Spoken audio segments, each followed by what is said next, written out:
चलिए देखते हैं। चलिए भाई देखिए आप लोग, तो मैंने मैग्नेटिक फील्ड का फॉर्मूला लिख दिया, mu not by 4 pi I alpha by r.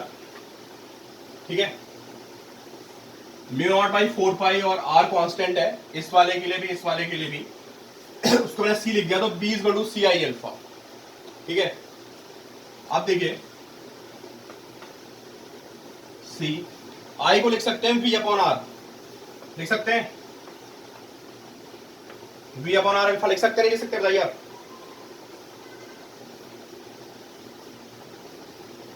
ठीक है, v upon r, r resistance हो गया है और वी बैटरी का वोल्टेज है, this is voltage of battery.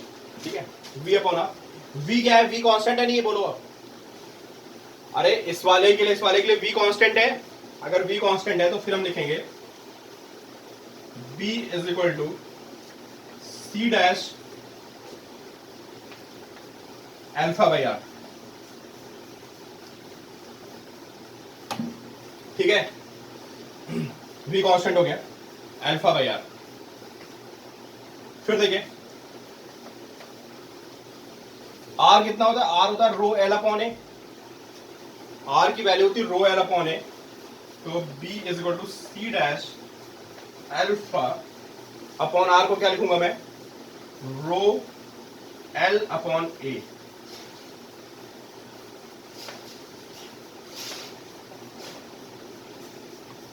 लिख सकते हैं इसको रो l upon A.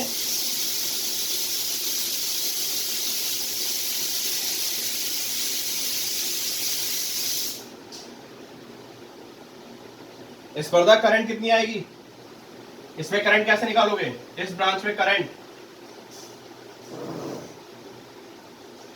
V upon are से तो करंट आएगी, ये वाला वोल्टेज और जो इसका रेजिस्टेंस होगा V अपॉन आर। ठीक है, इसको बंद हो जाए।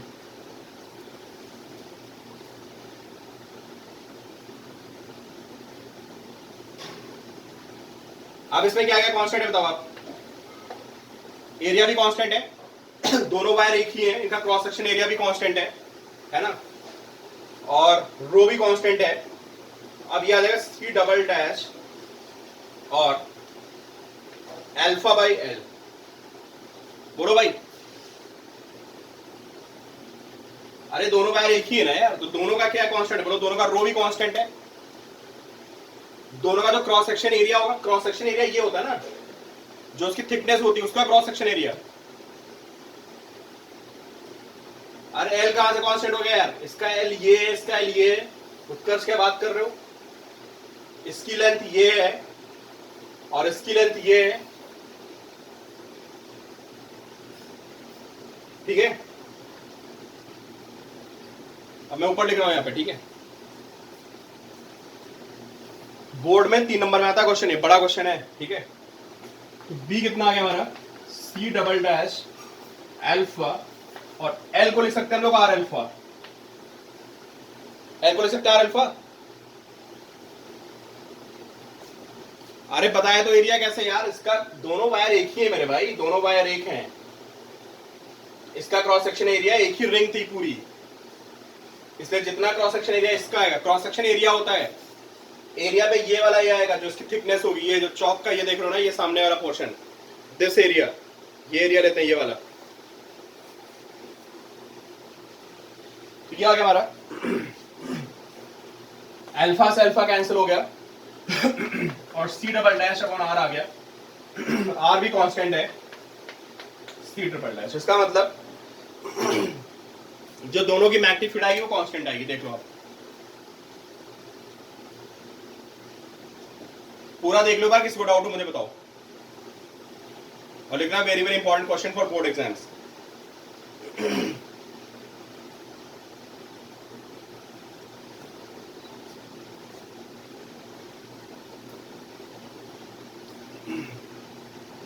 एक बार देखो पहले, एक बार अभी बता रहा हूं।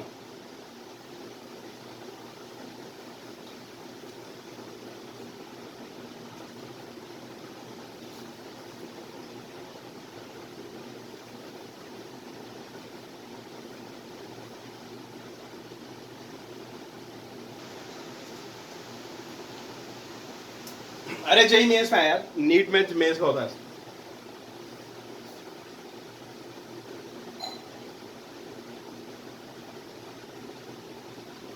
अभी लिखा हुआ है, मैं अभी एक्सप्लेन कर रहा हूँ, देख लो, आपको समझ में आ जाएगा। आप लोग देख लो, अभी ने मिटाया नहीं है।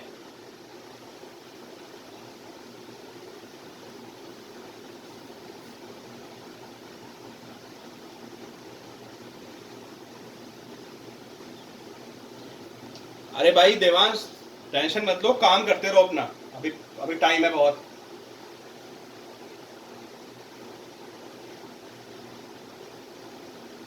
चलो चलो देखो, सब्जेक्टिव टेस्ट किसी और से चेक कराऊंगा मैं।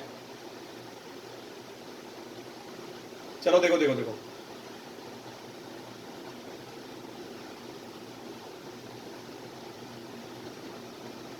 चलो जा देखो देखो, अभी इधर देखो।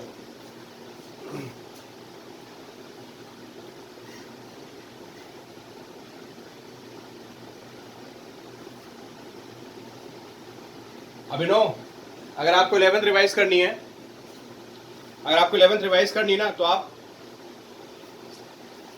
यार angle phase, angle is equal to arc upon radius. Phase angle is equal to arc upon radius. Arc is equal to r into alpha. Clear हो आपको point? Arc is equal to r into alpha, और arc मतलब length. ठीक है अभिनव, यार तुम लोगों में से कुछ लोग पूछ रहे हो कि 11th कैसे रिवाइज करें। हाँ लेक्चर रिकॉर्ड हो रहा है आर्यन, लेक्चर रिकॉर्ड कर रहा हूं मैं। ठीक है, कुछ लोग पूछे 11th कैसे रिवाइज करें। देखो मैं बेस्ट तरीका बता दूं, 11th के बैच में टेस्ट हो रहा है, तुम लोग तो टेस्ट दे नहीं रहे हो, अपलोड करवा दिया मैंने। ठीक है, तो वो बच्चे टेस्ट दे रहे हैं सारे के सारे 11th वाले, आप उनके साथ टेस्ट देना शुरू कर दो, आपका हो जाएगा काम। एक एक टेस्ट दो, एक एक टॉपिक धीरे धीरे करके। ठीक है सीता, है ना। अभी रिलेटिव वेलोसिटी का टेस्ट है उनका, अगर आपको रिवाइज करना है तो रिलेटिव वेलोसिटी का टेस्ट अभी संडे को होगा, दे देना। फिर लॉज ऑफ मोशन होगा धीरे धीरे। ठीक है, देखो तुम्हारा टेस्ट तो अपलोड हो चुका है कैपेसिटेंस और पोटेंशियल का।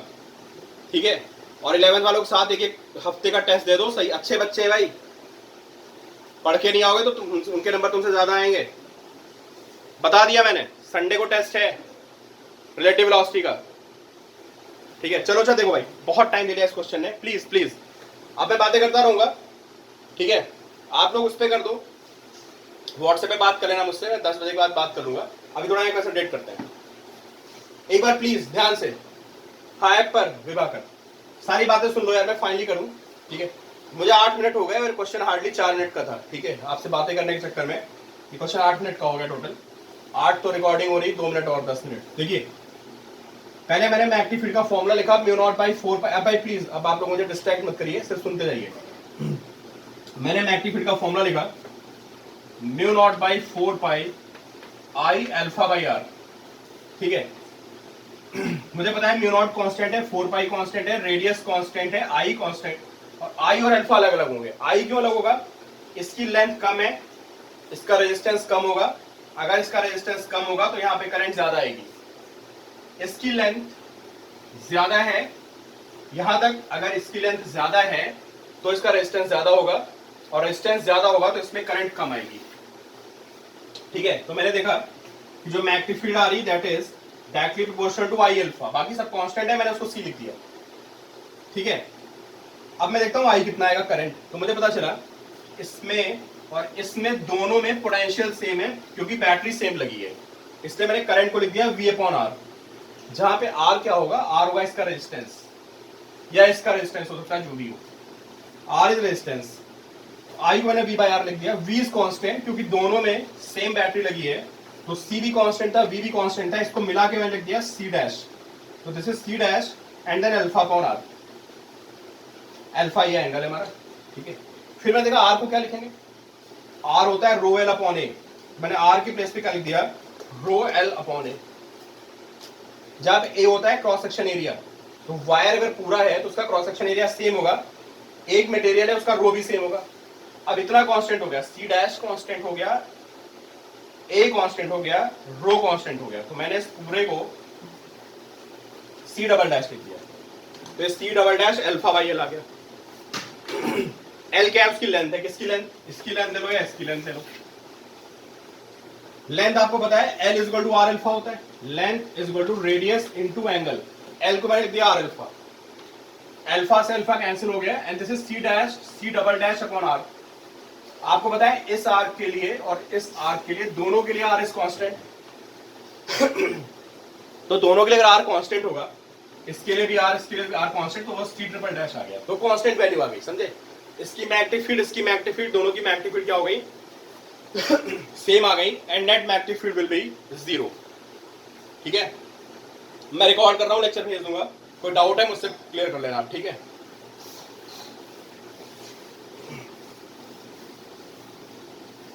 चलिए नेक्स्ट देखिए आप,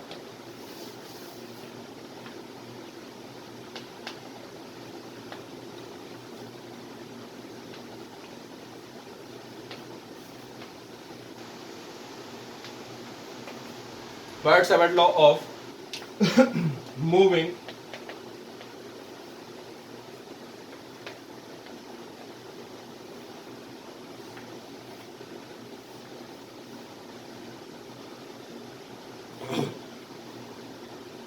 Bert-Savart law of moving charge, ठीक है।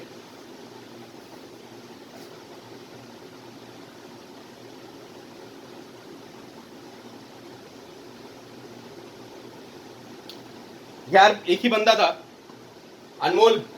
मैं चेक करूंगा बस, ठीक है, मैं चेक करके बताऊंगा, ठीक है। शिता चेक कर दूंगा, मैं चेक कर दूंगा, ठीक है। देखो आप देखिए भाई, एक बार बार्ट-सेवर्ट लॉ दोबारा देखते हैं क्या होता है, किसके लिए होता है बार्ट-सेवर्ट लॉ। ये होता है मैग्नेटिक फील्ड ऑफ, किसकी magnetic field of a very small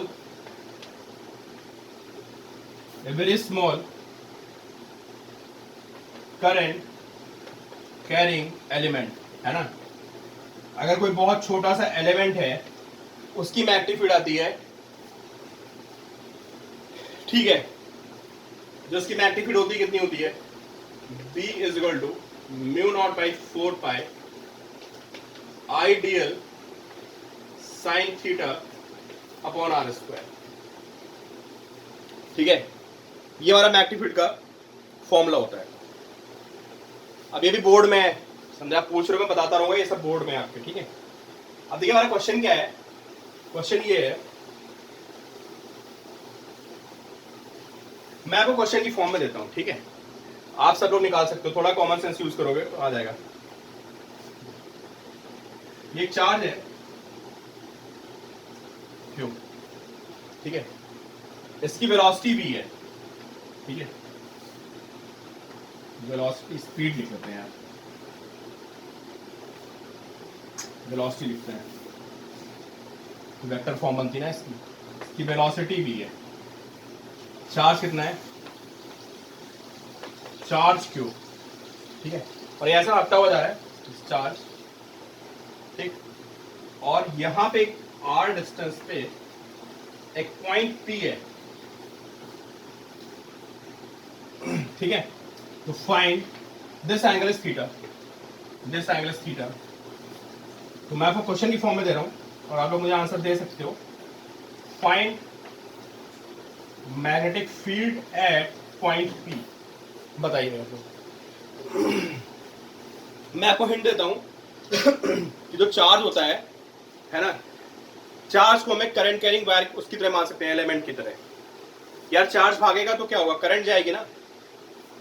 अगर चार्ज मोशन में होता है कहीं पे, इसका मतलब वहां पे करंट फ्लो कर रही है, तो भले वो सिंगल चार्ज हो, ठीक है, लेकिन हम उसको किसकी तरह ट्रीट कर सकते हैं, इसको मैं करंट की तरह ट्रीट कर सकते हैं, ठीक है। तो एक बात तो ये हो गई, एक अकेला चार्ज भी है ना, वो भी करंट की तरह होगा।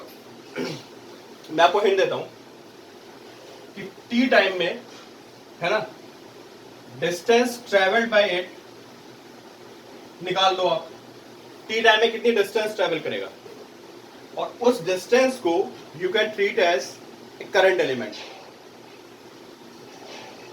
क्या बोला मैंने, क्या आप ये सोचो कि टी टाइम में बहुत छोटा सा टाइम टी लेते हैं, dt, छोटा सा टाइम dt लेते हैं, और देखते हैं कि dt टाइम में कितना मूव करेगा। ये जितना मूव करेगा उसको हम क्या मान लेंगे, उसको हम एक करंट का सेगमेंट मान लेंगे। करंट का सेगमेंट मानेंगे तो आंसर आ जाएगा। बताओ भाई आप लोग क्या आंसर आएगा। इतनी मैंने आपको हिंट दे दी कि एक स्मॉल टाइम dt चूज करिए, उस स्मॉल टाइम dt में मूव करेगा, यहां से यहां मूव कर जाएगा, that length can be considered as length of current element. ठीक है,